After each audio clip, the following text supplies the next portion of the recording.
এই মুহূর্তে হযরত শাহজালাল আন্তর্জাতিক বিমানবন্দরের অবস্থা।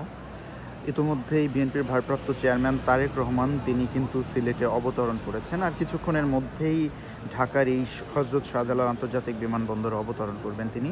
আপনারা দেখতে পাচ্ছেন যে ভিভিআইপি গেট দিয়ে বিএনপির ভারপ্রাপ্ত চেয়ারম্যান তারেক রহমান বের হবেন, সেই গেটটি আমরা আপনাদেরকে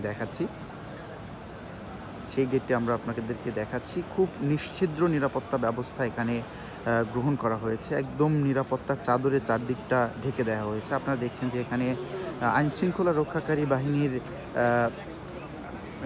সদস্যরা এখানে রয়েছে নিরাপত্তার দায়িত্বে। এখানে পুলিশ রয়েছে, র্যাব রয়েছে, বিজিবির সদস্যরা রয়েছে। আপনারা দেখতে পাচ্ছেন এই গেট থেকেই বের হবেন বিএনপির ভারপ্রাপ্ত চেয়ারম্যান তারেক রহমান, এবং এই গেট থেকে বের হয়েই তিনি কিন্তু রাজধানীর ৩০০ ফিটে যাবেন এবং অভ্যর্থনা গ্রহণ করবেন। ইতিমধ্যেই তিনি কিন্তু সিলেটে অবতরণ করেছেন। তার সফরসঙ্গী হিসেবে আছেন তার সহধর্মিণী ডাক্তার জুবাইদা রহমান এবং তার কন্যা জায়েমা রহমান। তারা কিন্তু আছেন তার সঙ্গে। প্রায় ৪০ মিনিট আগে বিএনপির ভারপ্রাপ্ত চেয়ারম্যান তারেক রহমান নিজেই জানিয়েছেন তিনি অবতরণ করেছেন সিলেটে।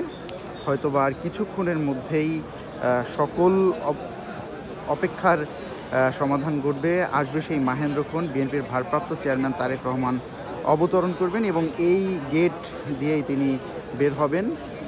এবং এই গেট থেকে বের হয়ে আমার উল্টা পাশে যে জায়গাটি আপনারা দেখছেন এখান থেকেই তিনি বের হবেন, এবং এখান থেকে বের হয়ে তিনি প্রথমেই যাবেন রাজধানী ৩০০ ফিটে, সেখানে তিনি অভ্যর্থনা গ্রহণ করবেন এবং এরপরে কিন্তু তিনি যাবেন তার অসুস্থ মাকে দেখতে রাজধানীর বসুন্ধরার এভারকেয়ার হাসপাতালে।